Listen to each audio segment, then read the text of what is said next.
So you wanted more, and we're going to give you more today. That's what we do. We got mad love for the listener. We have mad love for the listener. Maurice Clarett, are you ready to give them more? Well, I'm ready to pleasure our Whoa! Where the burgers at? This is a great way to start. So, listen, Jeremy, tell them what you're about to do. About life. Give us a little context on what's about to happen right now. All right, I'm about to drop like some headlines, some sports stuff, some business stuff, literally about anything. And you guys are going to raise your hand. I'm going to call whoever wants to go first. Everyone's got a couple minutes to go back and forth and discuss the topic. All right, and we have no clue what he's about to say. We have no fucking which clue. Which is this should be right? interesting. Yes. Right? Jeremy, don't be a pervert. Hold up, wait a minute. Y'all thought I was finished? I don't know what that is, Corey. And I'll remind you. Hey! I'll remind you you're white, okay? You're I'm white. half white. This is a white conversation, Corey. All right, let's go. All right. People are getting fired for posting inappropriate Halloween costumes. A nurse was recently fired for dressing as Beyonce. She is white.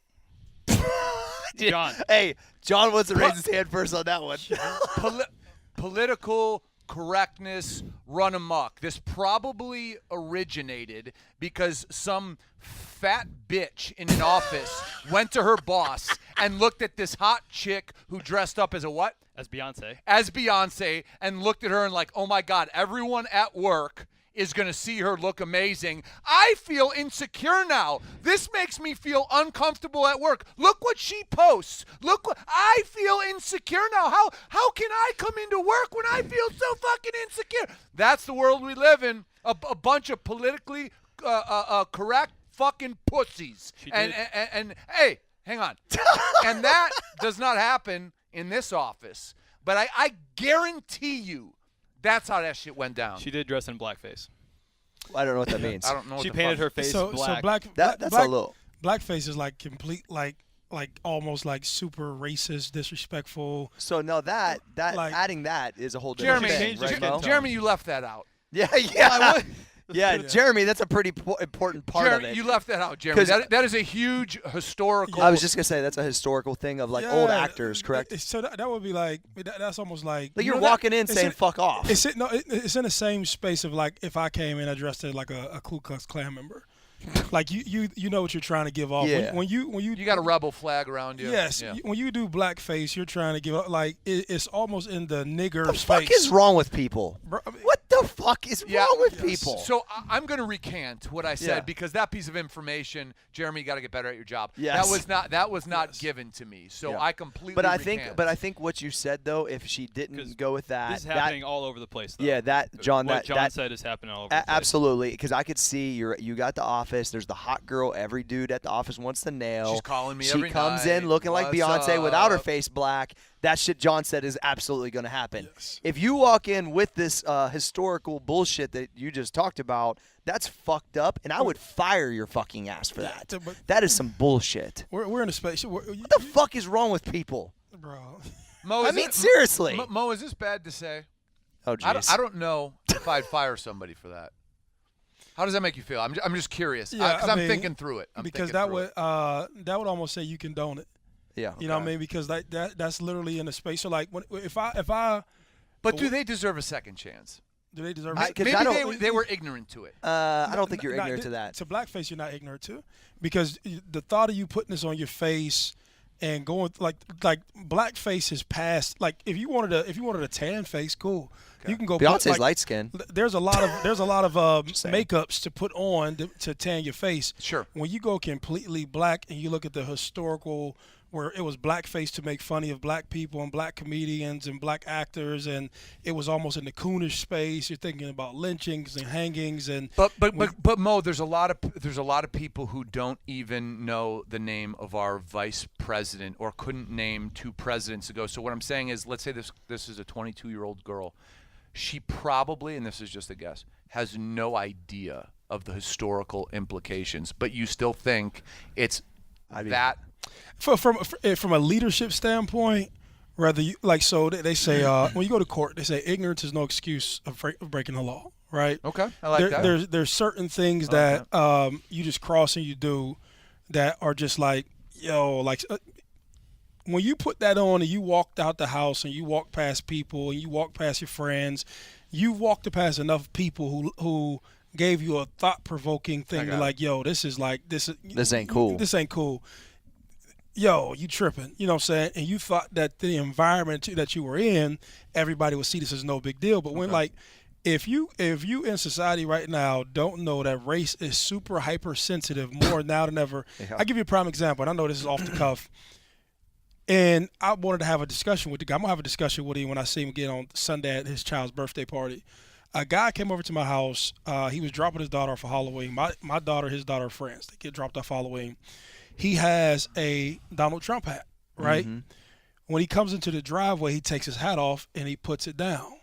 Okay. And so when he comes into me, I was like, man, why should this dude feel like he got to take his hat off to me? Because he feels like it represents racism. He feels like it represents racism. You tell him, you could have said, I got it from Kanye. But he get it from Kanye? Or it's the subconscious truth. He probably doesn't look at himself as a racist, but subconsciously he probably fucking knows it. Man, that's But this is society we living in now. I got you. And so I almost felt like I owe him a conversation to say, bro, I don't care if you like have a Trump hat or not. It doesn't affect like nothing. You know what I'm saying? But like then it also gave me something deeper. Like these are our kids. Like our kids grow up with so much innocence, and the kids like each other because they're kids. We're friends. We want to go trick or treating. Of course. We've not been polluted by the world. You know what I'm saying? And so I'm asking myself like, but most people don't think that deep, Mo. But they're not. You know what I'm saying? No. Not right. this guy, but he could probably even think like he just doesn't want to give that off to you. But I don't want him to feel like I would feel any different towards him if you have a fucking Trump hat on. I don't care, bro. It's not that deep.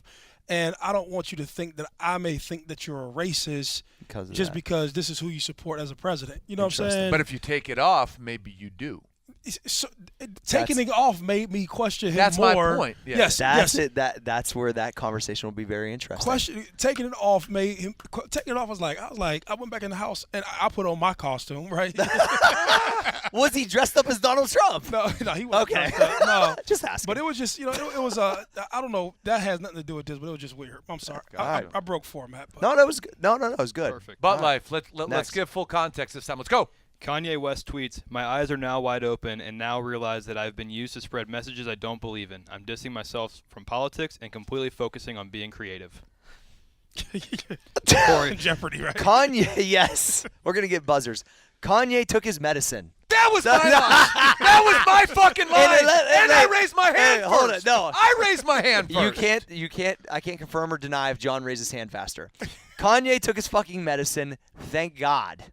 Because whatever was happening was fucking crazy. And here's the problem is, I'm not a Kanye West fan, but if I take it back to the first album, the man is so talented, and he's just polluted all this stuff by this nonsense that is because he probably needed his medication. And I'm just glad that if he is back in the space of just adding value as an artist, then I'm happy about that, because even though I'm not a huge fan, that's where he needs to be at for the most part. I just think this stuff was great. Just Crazy Town 101, bro. One thing I'll say is it's to my understanding, don't know if it's a fact, but it's to my understanding that he suffers from bipolar disorder. And I've had personal experience. I've actually had a girlfriend who is clinically diagnosed as bipolar. And what people may not understand about Kanye, if he is bipolar, is bipolar people, they have their highs and they have their lows, and they actually love their highs. And when they're on their highs, it feels like you're on a drug, and you don't sleep for 4 to 5 days. You literally will paint your whole house, and you'll be like high on life. It's almost like you're on cocaine for 5 days. And then they'll have their lows, and they don't want to get out of their bedroom, and they want to have Netflix on, and they want to sleep, and they want to cry. And if you take your medication when you're bipolar, it evens you out. Well, they don't want to be evened out because they feel something when they're high and they feel something when they're low. So I just want to give some context to what Kanye may be suffering from and why someone who is bipolar would choose not to take their medication. Yeah, I don't have too many thoughts on it. I understand the mental illness part of it, and I'm just hopeful that he works into a better space than what he was. And and it has nothing to do with his beliefs. But I just know erratic behavior I and was mental just gonna health say erratic. is very problematic. And so it doesn't matter. I try to take the personal part with the Trump stuff out of it. Yeah. And any comment. But the he's man made. is sick and Yeah, on display. 100%. You need help. Yes, bro. So getting yourself, like, almost to what John said, getting yourself into a space where you're even and you're not so high-strung either one way or another is the most important thing. I got a question. Can he then, let's say he isn't that sick or sick at all, and he just knows, I fucked this one up pretty bad. No, he's sick. I believe that he is too, but let's just say that he's not for a second. We're supposed to debate stuff, right? Yeah. And he's PRing it. And can he come back now and say, sorry? And is that? No, I mean, and listen, so so here's my the- here's my question. Now, hold on, one more. Go ahead. Yeah. Mostly, I'm gonna ask about the black community. I was gonna say it, yes. I know, because can the black community Yeah, can we have say, a black conversation, Mo? We're having a black conversation. okay. Can the black community go, oh, okay, he No. just didn't take his meds? No, so- See, I think it's fucked up. So the black community, and this is where it comes from, right?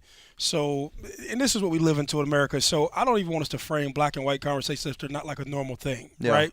These are just very normal conversations that we're just happen to surface on our platform. My white right? friends ain't talking about Kanye. Yeah, but And- Kanye, he may have said that because he may have realized that so many people looked at him as like a champion or a hero Yeah. for black culture, and he can say that, hey, I'm separating myself away from it. But black people may be the most unforgiving people, period. You know what I'm saying? Just like with that, not overall, but You think they just in the cut him. in the context of Kanye. Explain that. I want to understand that because I don't. You disrespected black people and became a coon at the highest level when you did the deal with Trump. Okay. And then when you put that, That's the ultimate sellout. the ultimate sellout. That's So what I thought, the too. biggest thing you could be when black, and you like, so to be black, you're not like, so if you make it and you're white, you're representing yourself. When you're black and there's so little people who do make it, your obligation is to represent other people. So now when somebody comes behind you who's black, you don't have like a bad perspective of them, right? Okay. All black people That's aren't interesting. bad. You know what I'm saying? So like you're constantly fighting a stigma? You've 1,000,000% fight a stigma to make room And you're for, out front, so don't fuck it up for everyone else. you out front because you know the historical nature of how black people are viewed, right? And it just within the commercialized thing of America, right? Not you. I feel not like I do Corey. that for Appalachia.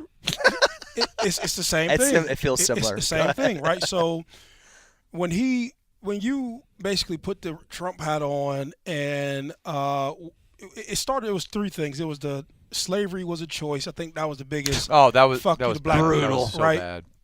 Then you follow it up with slavery is a choice, and then I'm paired on TV with Donald Trump with Make America Great Again hat. And when you get into that space, like you basically saying fuck your people, and he made a living, a come up, a platform from black people. And his famous line that everybody has is, then he get on to leave your ass for a white girl, right? Then he left everything black community, went to the Kardashian empire.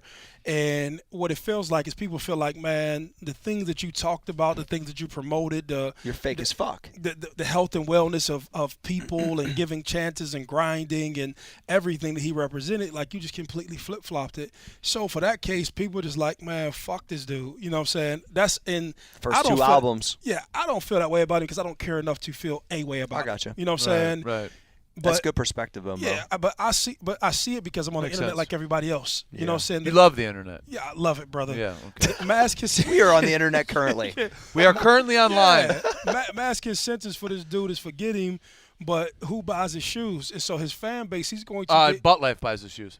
there's more white kids who buys his shoes for sure. than black people who buys his shoes. So he will always have that fan base and relevance amongst that crowd. But to black people overall, and then think about it like this: he's old. I like this a lot. Yeah. To black Yeah. like black people, you get 30-year old. Like that is like really? Bro, that's a real conversation. You in the black community, in the hip hop I'm community, learning. in the inner city community, if you're 30, these guys look at you like you're old. Kanye's 40, so you got to figure a lot of these dudes like Don't even fuck with Kanye. Go look at their playlists. Yeah. They don't have Kanye as like if you go through the Yeah. Apple Music title, right? Yeah. Is this some of your latest music? He had a song. It is on Butt Life. For me, I but have a lot of Kanye, but generally it's popular music. It's not. It's not. You- lot of you- face You're not tattoos. going into the club and anywhere around America right now, the hottest shit playing. ain't fucking Kanye. Yeah, no, bro, it's these young kids. The young kids got like this a whole different nation out here now. That's good. Next, Jeremy. Should entrepreneurs lie? Where is the ethical line, i.e., in funding pitches, sales, to media, critics, etc.? John, raise your hand. I didn't even try to raise my hand faster than John on that one. Should entrepreneurs lie?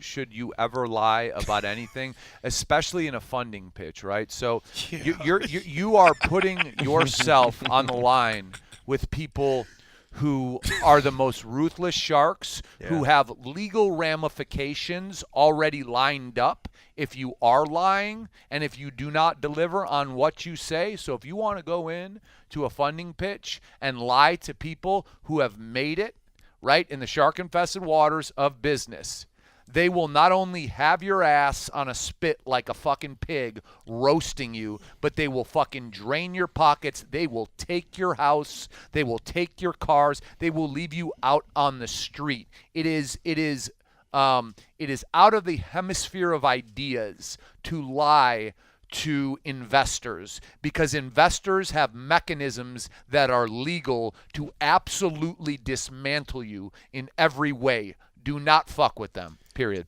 Go ahead, Mo. So the first thing is to ask yourself, like, why do I want to lie and create a false reality to somebody? The second thing from that is that when I do create the lie, now I'm living a lie. I'm living in a lie and ultimately trying to work back to a place where I'm not lying, which is a lie, right?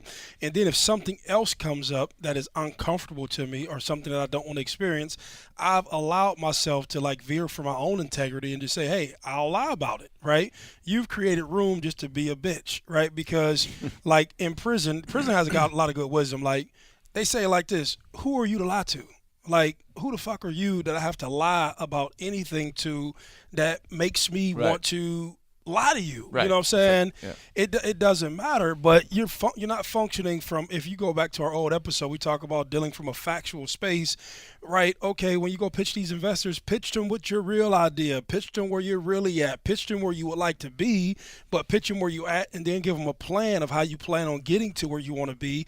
And maybe that may be like how you're dealing with people. And now real information, people have realistic expectations, but when you start lying and then you don't perform to your lie, then you just make yourself look like an asshole. Now you've burnt the bridge. And so people look at situations as like one-time transactional situations, like I'm just going to have a one-time transaction. Yeah. The reality of it is that when you build a relationship with somebody who's already an OG in business or who's made it, it's not just that thing that you have access to. You have access to them, their life, their relationships, if you are stewarding good business with what you're pitching them on. And if that doesn't make sense, like rewind and shit because I just gave you like good information. Like that is like the shit that people fucking forget. Like we look at like, I just want something out of Corey right now, and if I don't get this or if I don't make this happen, it's like, So I'll lie to get what I need right this second. But there's nothing after that. Nothing real can be threatened. Nothing unreal exists. So if you're rooted in it's not real, it's not going to work long term. That's a short term motherfucker. And at the end of the day, I've always wanted to build long term relationships. Me and Johnny done known each other for 10 years. So, you know what I mean? Me and you done know each other for 10. It's got to be rooted in realness. I can use you and John in a situation. Y'all had a relationship that was built on realness, right? It stayed on realness, and what were you able to do? You were able to pivot and do something else, right? And the first time you two probably met in UFC and Muscle Farm, you didn't think like, hey, fuck, we'll go down the road. Yeah, but the relationship was real, so you were able to pivot onto another real thing. Yeah. And then what else? You pivot to something else. But people don't think like that now. It's just like, even if you talk about the podcast, right? I came here, I said it's just a real situation. There will be other things that come from this. Yeah. Like there will be because it's rooted in the real. There will be other stuff that comes from this, and I think that we just always look at people like back to it. It's me. What can I get? What can I get? It's not what can I give, and it's not team. Everybody wants to be the fucking. I go. No. You're making great points, and I just in the context of this being in a pitch to investors. I think when you're looking at lying, and I would assume the objective of the lie in your mind would be to Fake it. get the money. Yeah. What they're overlooking is what's way more valuable than the money, and that's the people in that room. They're sitting in that room as investors because, like Mo said, they have a network of people, they've succeeded, and they know how to do business. They are much more valuable than whatever money they give you. So to be a steward of their money and to try to get as close to them as humanly possible will take you places that you could never predict. It's like when I watch Shark Tank and I see someone who has an offer from Mark Cuban, and Mark Cuban says, I want 40%, and they come back to Mark Cuban and say, I'll give you 38%. I look at that individual Get the fuck down the like road. as you're going to put the value of Mark Cuban. 2%. Like, his Rolodex, homie. Come on. No, but there's so many people because they're thinking about money and not the fact that this man can make one phone call and he could drop 20 million on your bottom line. But people do not think big picture. They think, I want to raise 150K because then I could. Brother, the people in front of you are so much more valuable. People are what breeds success with other people, not just a check. Because when you have a check and you're alone with a check. Let me tell you this. You do little shit by yourself. You do big shit with big people. What's it? I'm telling you like that is forever the thing that I've learned. You go into something by yourself. You think it's me. You want to control everything for yourself. Bro, you do little shit by yourself. You do big shit with other people. That is a fact. Yep, I love absolutely. that. Love it. Jeremy. Derrick Rose drops 50 points last night. Corey. First thing I saw this morning was that, first of all, I saw that man his second year when he played for Chicago. I went up to Detroit, sat courtside in my first ever courtside He won like seats. MVP that year. Yes. He was so – listen to me. I've Explosive. never seen anybody so explosive. So I'm sitting under the basket. He shakes I forget dude's name, and it was so fast that he was to the rim. I looked at my dude like, what? Like, it was like a different breed of athlete nastiness I've never seen in person. Bro. But the man's bow-legged as a motherfucker. And so I think his tendons and shit, yeah, it's bad. When you watch him walk, he looks like a John Wayne cowboy. It's bad. So I think he's almost too powerful for the way he's built structurally. Yep. First thing I thought, I saw him do that, and then I saw this. I'm not surprised the amount of injuries he's had. The reason why I saw what he did is because LeBron posted it. And he said he was so happy for him because the perseverance, Derrick Rose doesn't say a lot of stuff. The perseverance that he's had to go through behind closed doors to get back multiple times and then to drop 50 when everybody has counted this dude out. That's why I love sports stories sometimes, because that to me, and to see his emotion and I didn't see it. shut it down, it was awesome. Yeah, I saw it, and obviously being a big Bulls fan, when he came in, there was so MJ's in a category of his own, but when Derrick Rose came in, he reminded me of a football player playing basketball. Yeah. The way the explosiveness, the vigor, and just the power when that man would go to So the hole powerful. out of a little body, but when he would go up, it would be so strong.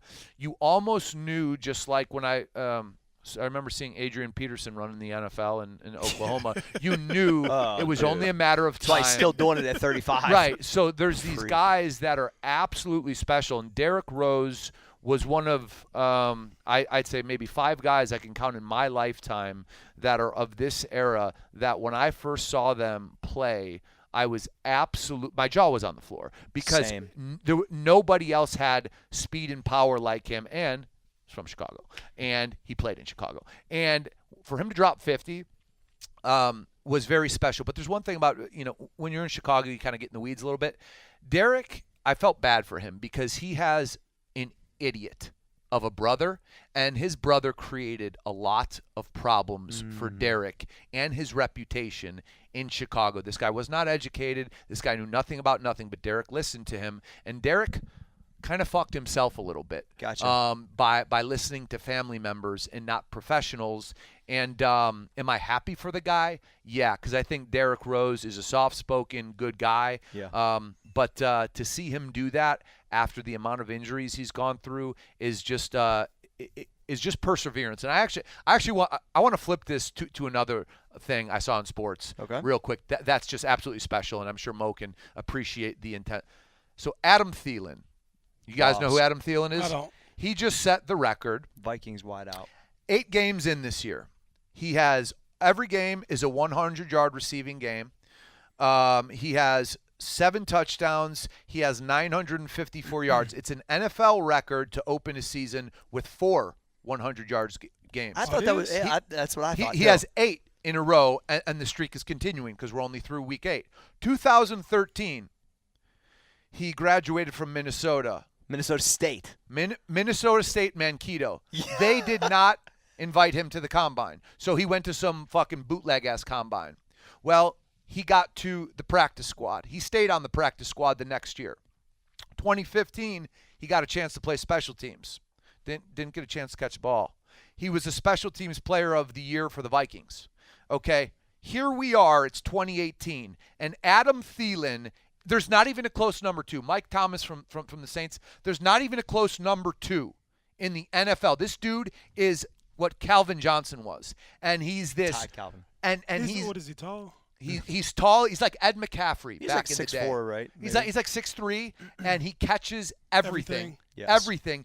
And dude, he didn't get invited to the combine. He was on the practice squad, and now he is the most elite receiver, bar none, in the NFL. And if you read about him, he just never gave up. He believed in himself. Adam Thielen from the they Vikings. They said his scholarship right to Minnesota State wherever Mankato. was only worth like $500. Oh. But like this dude Bro. has got no love, Mo. It's unbelievable. And actually, Mike is the one. You know, he's a Ohio State guy. They people show mad love to, but he also got Drew Brees as the QB, which helps.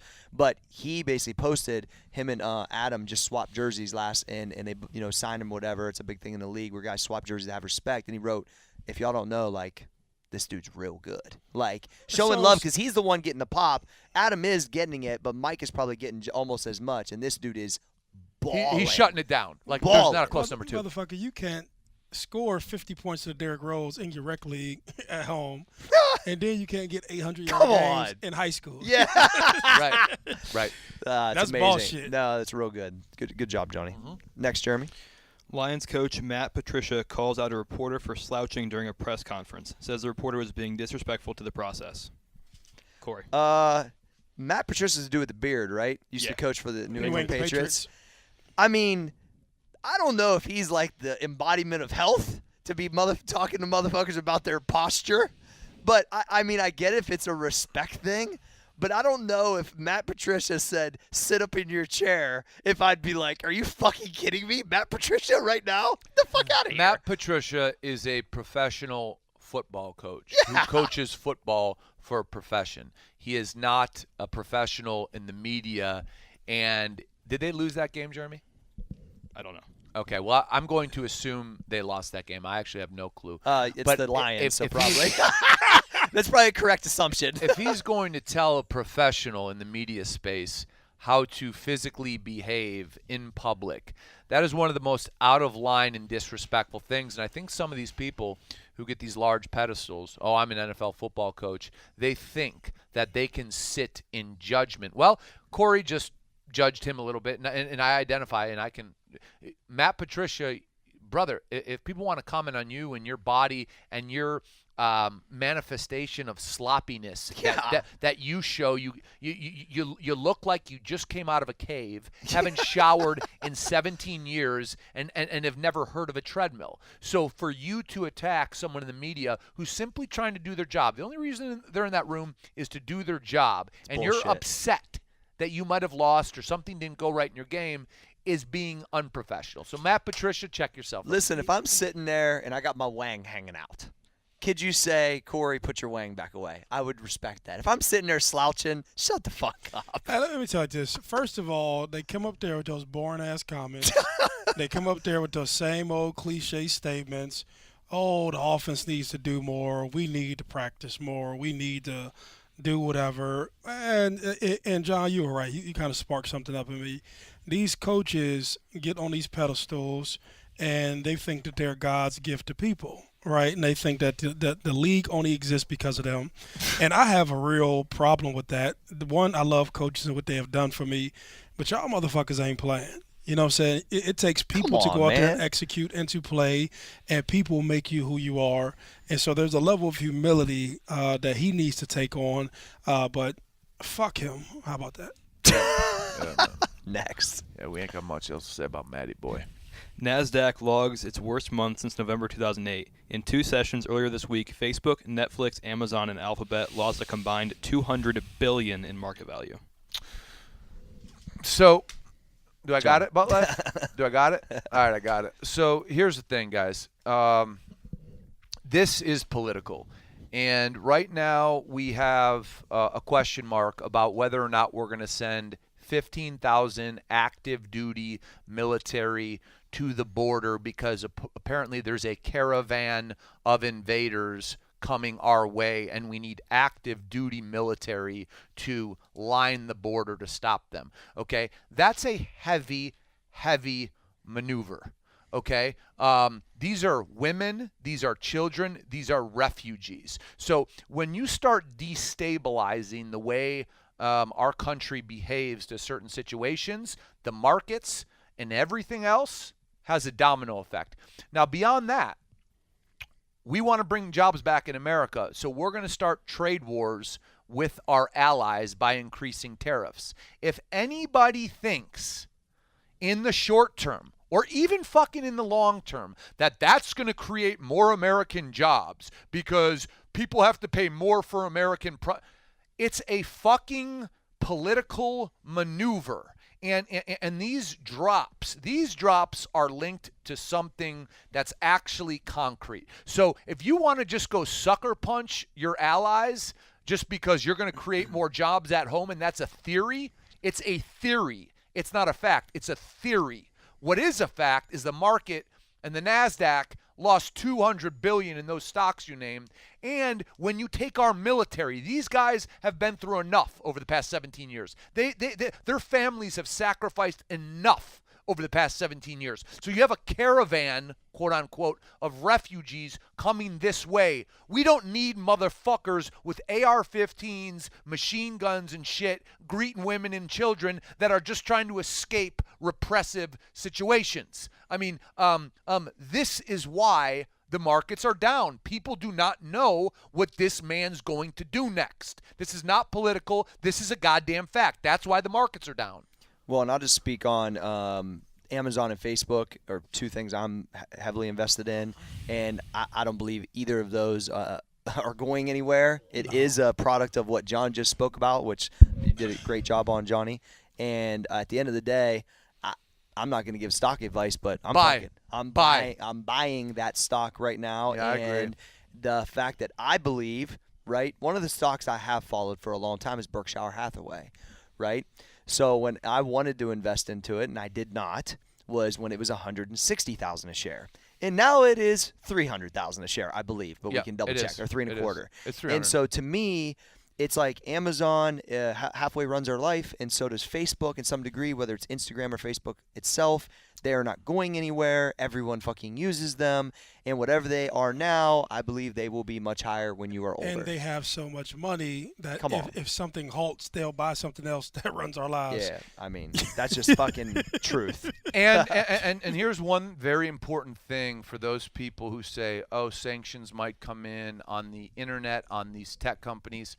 Government has shown over and over again they do not understand how these tech companies function. So if they do not understand how they function from the bottom up, they'll never be able to stop what they do. The tech guys are always ahead of people who sit on a throne and think they're God, because the tech guys are trying to move tech forward. The government people want to make a statement, but if you don't understand the functionality of the whole space, you ain't gonna stop it. I saw that shit on 60 Minutes, and they had like the head dude that was in charge of that, like seeing what the dude. He looked like he was still using VHS tapes.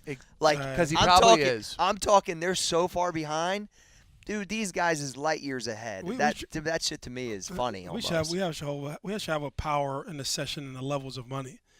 These dudes got so much dough. Oh. I don't give a fuck. There's dudes that we all know or we've all been around, and you said these dudes don't even function with the law. Like, there's dudes who have money that you be like, their America and my America is two different Americas because they just got so much dough. Because know they what have I'm saying? 50 lawyers and 50 accountants literally that do whatever handle they want. everything, and they just do it. They're like outlaws. They're like bikers, They are like but outlaws. rich. Yeah.